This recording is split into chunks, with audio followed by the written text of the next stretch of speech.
You're listening to Prosper in the Kingdom, the podcast where faith meets practical strategies to help you become healthy, wealthy, and wise. Join hosts John Cleaver and Wendy Lee as they share insights to equip you in your journey toward abundance, spiritually, financially, and beyond. Just a reminder, every situation is unique. The content of this podcast is for educational purposes only and should not be taken as specific financial or medical advice. Hello. Welcome back. Another Prosper in the Kingdom. We're here late April, which is crazy. The year going quick. And Wendy Lee here with John C. And we're going to bring something back. We get a lot of questions about this on a regular basis. I can say I've had like 3 conversations about this in the last 2 weeks with different business owners. So if you are a business owner or if you're a 1099 rep, network marketing, entrepreneur, online coach, real estate person, like this is for you. And be sure to save this podcast if you're listening on podcast now, so you can listen later if you don't finish it now, or on YouTube, wherever you're watching, make sure you save this. We're going to talk about something that all of us who have inconsistent income get and feel to the core, right? It's that some months we absolutely crush it and have amazing months and see all this money coming in the door, and other months not so much. We call it feast or famine, especially I feel like in the real estate world, like that's where I always heard about that before. Yeah.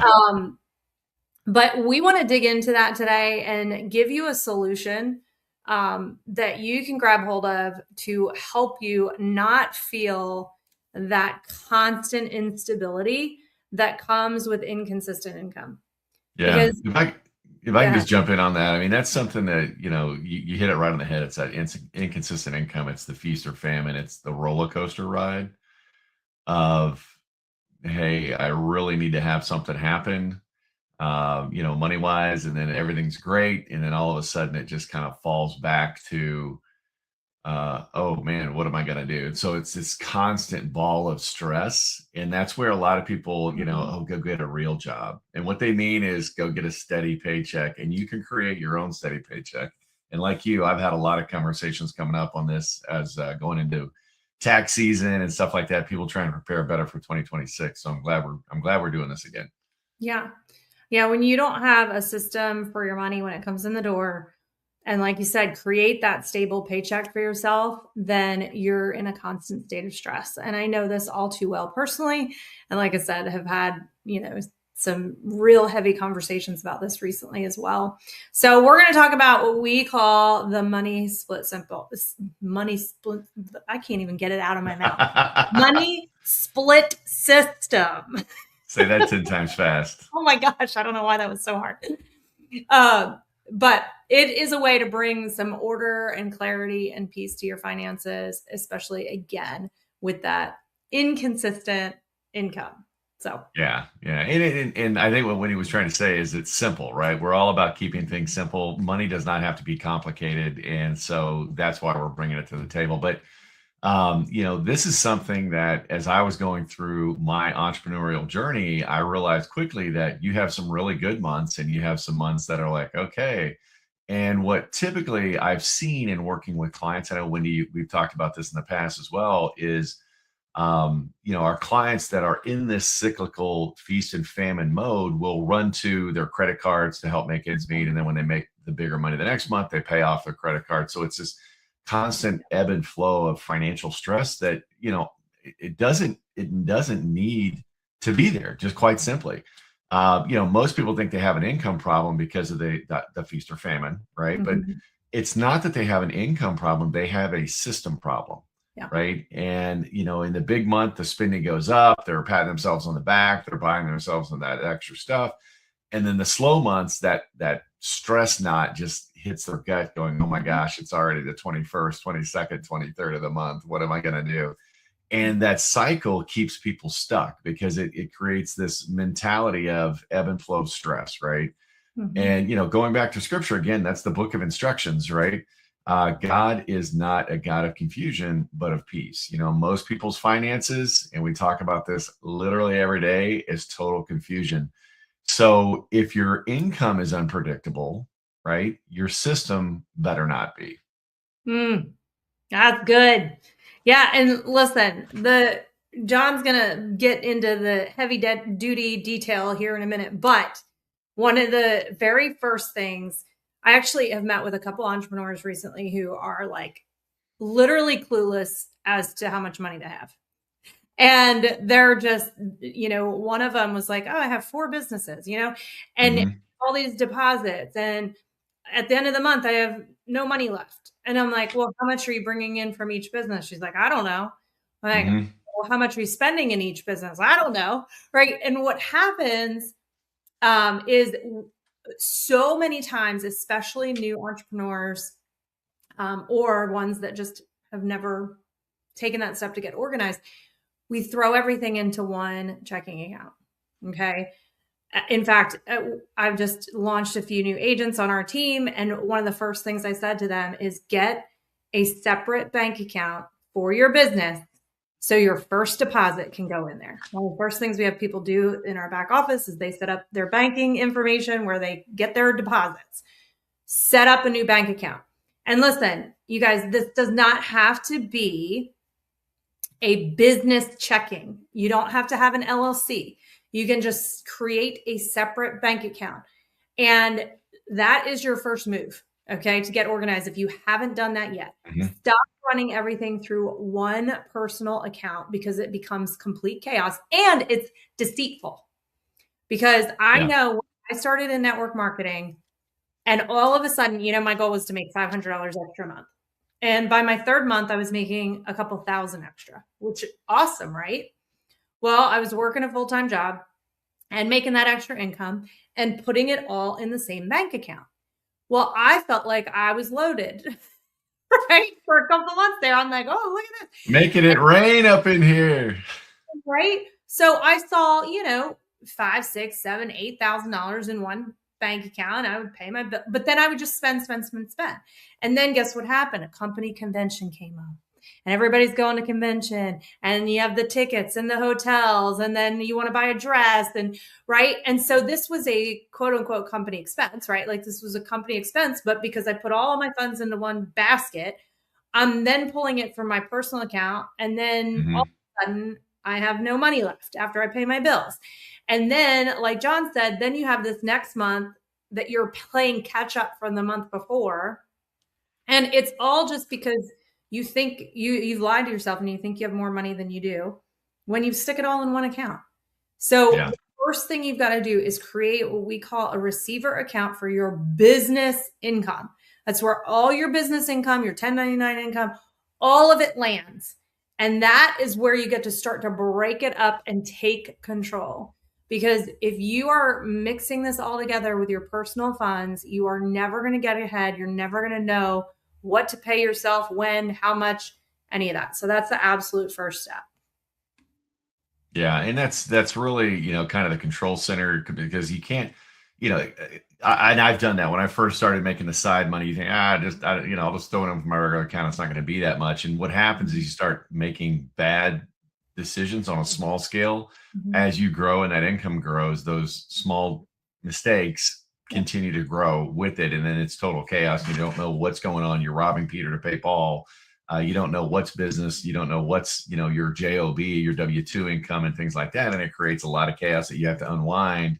And I can remember tax time being major stress period for me, trying to track down receipts. What did I spend here? You're trying to remember stuff because you don't have the system in place and things like that. So I want to jump over real quick to our video.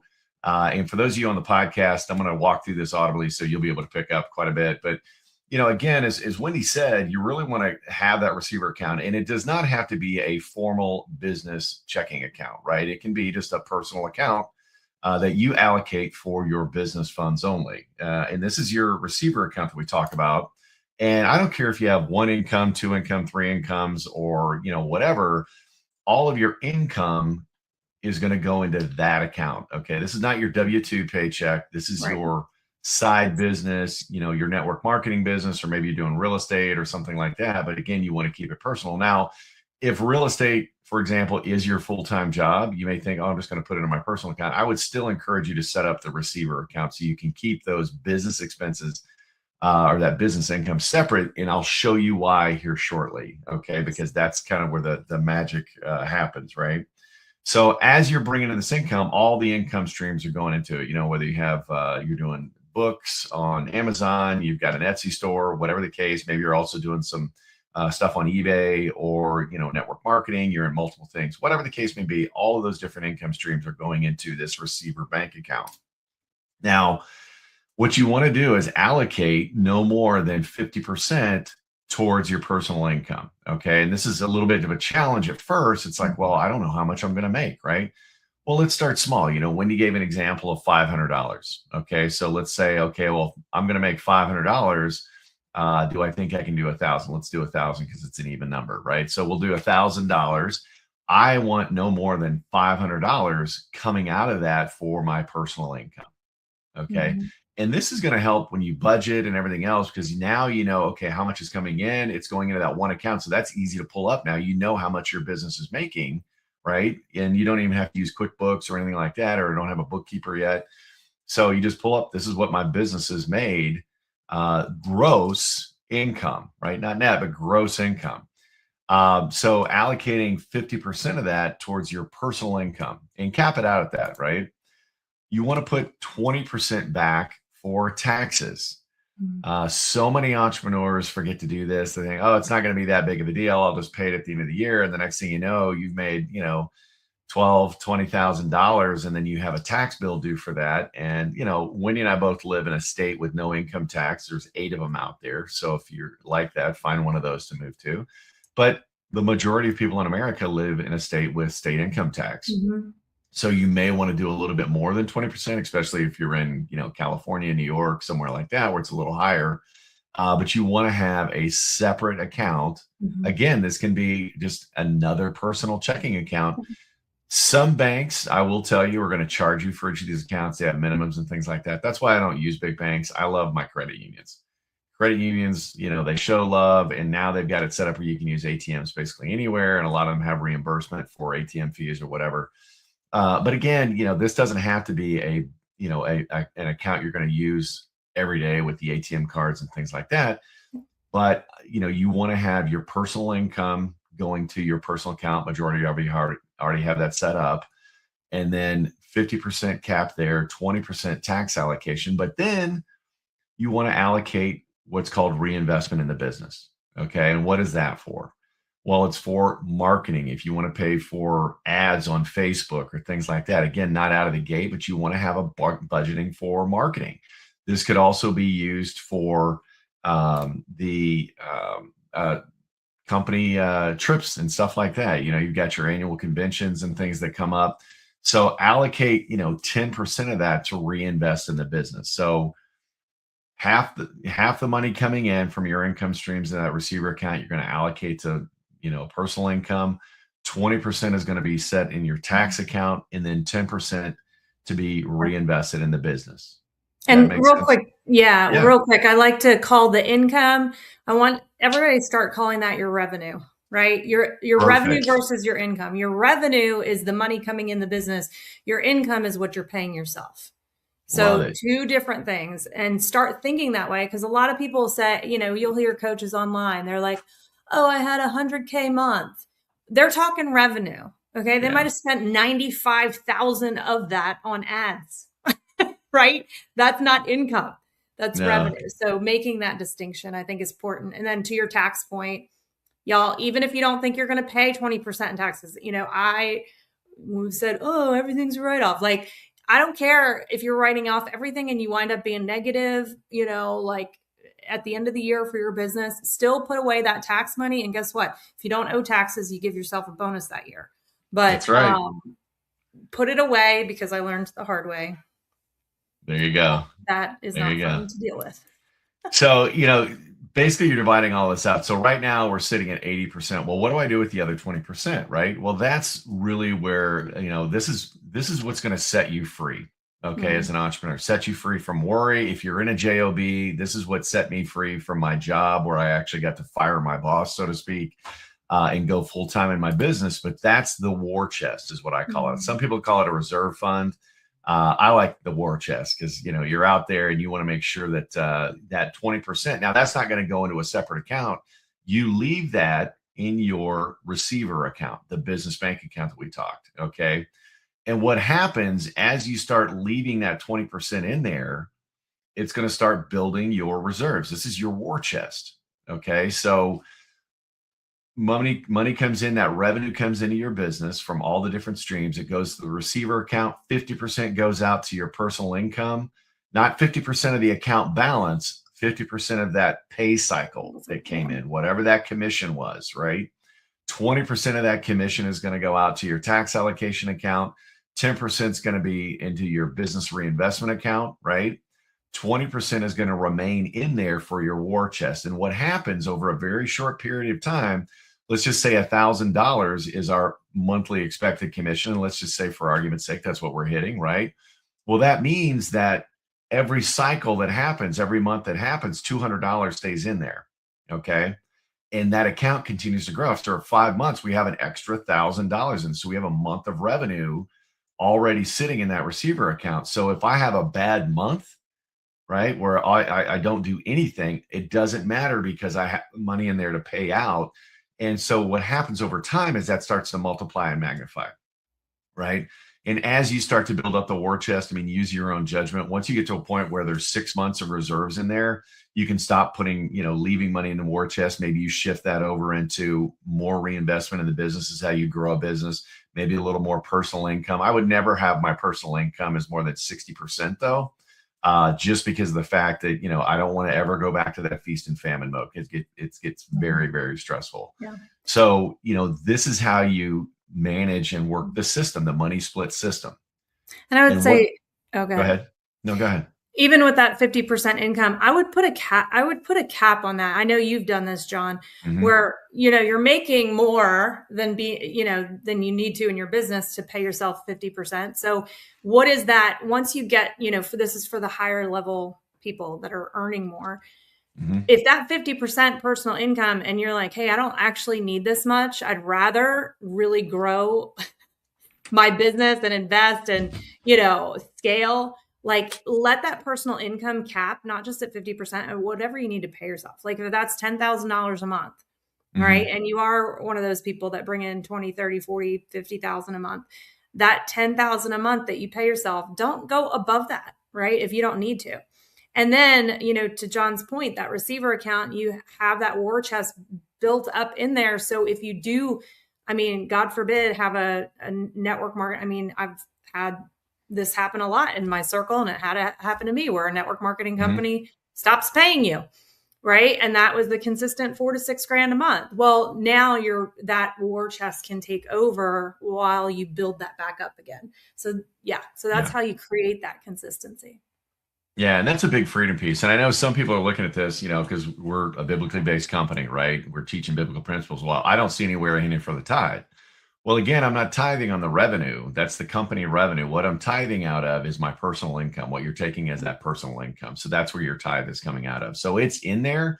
But again, your personal income section, that's where the budgeting, the spending plan comes into place. You're allocating your tithes, you're allocating your budget for, your daily living and stuff like that. And now, because if you still have a quote unquote day job or a W-2 job, this is additional income, additional personal income coming to you out of your company revenue.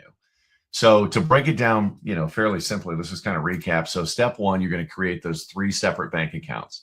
You're going to have the business account. That's going to be your receiver account. That's the main income receiver account, right? You're going to set up your tax account and your marketing account, because more than likely you've already got a personal checking account, right? So that's kind of the first step. The second step is determine that monthly personal income that Wendy was just talking about. Cap it at 50% initially. I, again, would keep it, whatever you're comfortable with. And once you get to a point, if you're making 6 figures a month, and I've got people that I know, clients that I have that are making 6 figures, 7 figures in a month, they don't necessarily need to pull all that in. And that's where you can start investing in other businesses through your business and things like that. And by that point, you want to definitely meet with a tax advisor and get tax advice on, hey, do I need LLC, S Corp, C Corp? What do I need to do to minimize taxes? But you're still going to apply these same money split principles every step of the way. And what that's going to do, again, as you start creating that war chest, it's really going to give you that peace, and you're allocating into each bucket. This is step 3, allocating into each bucket with every single pay cycle. So, what I typically do is, we have several pay cycles in my business twice per week. And I'll go in there at the end of every week or at the end of every other week and say, okay, these are the funds I received, split, right? And that's how it goes. And so that way you're always on top of it. You don't have this artificially inflated number in your banking account because you've commingled funds and it looks like you have so much more, and you're not having a major panic attack mid-April going, oh my gosh, I owe $20,000 in taxes and I don't have it because I've spent it already. What do I do? And every smart business owner, and this is overlooked, and I want to kind of bring this up. Every smart business owner, you need to be reinvesting in your business. Okay. Mm-hmm. Whether it's you going to, seminars or attending, buying tools for your business to make your business easier, whether it's, buying a system or, some kind of automation, paying for accounts like, I know, Chat GPT, Grok, AI, they've got, paid accounts that work a little better, things like that. And that's you becoming more efficient in your business. Again, the whole point of creating a business is for freedom, not become, an employee or a slave to your own job that you've created, right? You own the job, not a business kind of thing. So by applying these simple principles, you'd be amazed at what you're going to be able to accomplish. Yeah. And I think too, like it keeps the drive to keep, I think sometimes we create this income and we might have a good couple months and it creates this almost like a laziness in us, like, oh, I'm here, I've done this. And when you look at it and go, I'm only paying myself half of what I make, half of my revenue, right? Then it helps. I don't know. It's like this mindset, I think, that like is like, okay, I'm not there yet. I haven't made it. I've got to keep going. And when you do this, I mean, how much simpler and more stress-free you can scale your business. Like, John, you were just saying with the investing in AI technology or this or that. Well, what if, there's a VA, a virtual assistant that could do certain parts of your business for you. But when you're so used to spending every dollar that comes in the door, when you spend all your revenue, then you can't even make educated decisions. So this is a call to, like, as an entrepreneur, actually act like an entrepreneur when it comes to your money too, and not just treat it as a side hustle, but treat it as a business. Well, and that's it right there, right? It's run it like a CEO. Okay. Because if you treat it like a side hustle, like a side business, and I see this all the time with network marketers, or, people doing affiliates and things like that, it stays a side hustle. They never really make significant money because they keep playing small because they're operating on a small scale. And the goal of this, again, it's not to, with your side, everybody wants to make the 6 figures, fire their boss and all that stuff, which is great. And it's possible. It's possible with a lot of different companies, but it's not you don't want to feel rich in your best months. And I see this with realtors or whatever, they have these huge months, they have a couple big sales and they feel rich in the best months. You want to feel stable every month. Okay. Deciding what your life costs, whatever that may be, that's where you kind of set at, like you were talking earlier, you set that number and then you stop pulling more, and that's going to allow you to reinvest more in the business or whatever the case may be. But, again, focusing on building reserves, that's going to fund your growth, right? And that's going to create options for you financially.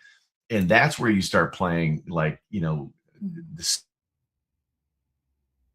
game. That's where you're in the game and you're doing it well. And when it's working, the way it's working is you're consistently covering your monthly expenses, and you've got that 3 months of reserves in your reserve account with your revenue coming in, right?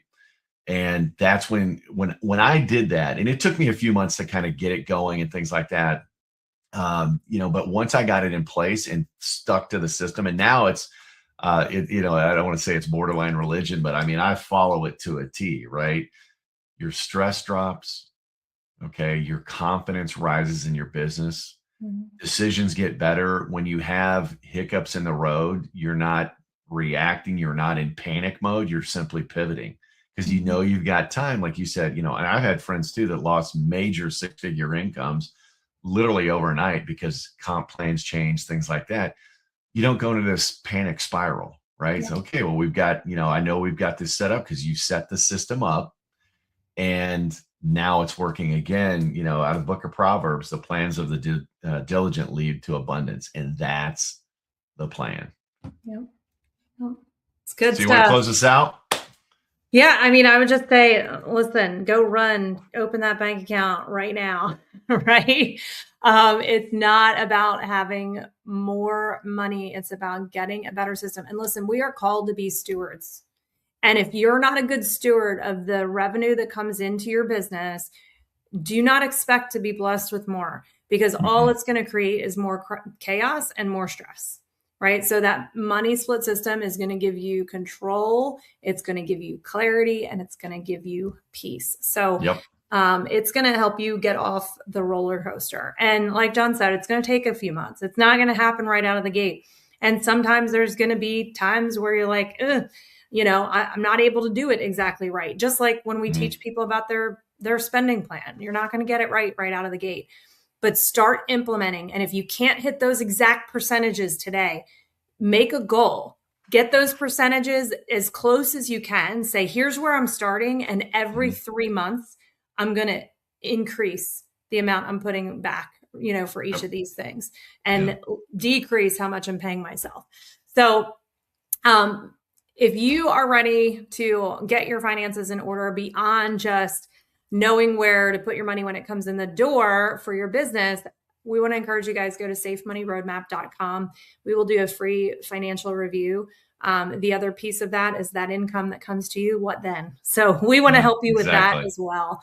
So we help you build your system and get your money working the right way. So hit us up. Awesome. Again, safemoneyroadmap.com. Thanks for tuning in. And thanks, John, for you teaching me that, because I was clueless about that stuff when I started working with you, and it was thank you. And it came from necessity on trying to get my own peace in my life financially, and so this is what it works very well, and it's super simple. So again, get that Safe Money Roadmap, folks, and don't forget, show us some love. We could really use your help in growing this channel. Give us a like, click that subscribe button. If you're listening to us on Apple or Spotify or iHeartRadio, give us a 5-star review, and make sure you're subscribing there as well for your drive home. Hopefully this added some value to you. That's why we're here, to teach God's people how to prosper in the kingdom. So everybody have a great day, and we'll see you next week on our next show, Prosper in the Kingdom. Bye, everybody. Bye-bye. Thanks for tuning in to Prosper in the Kingdom. If this episode added value to your day, be sure to like and subscribe. And don't forget to share it with someone who could use the encouragement. For more resources, head to prosperinthekingdom.com. Let's continue building lives of purpose and abundance, one step at a time.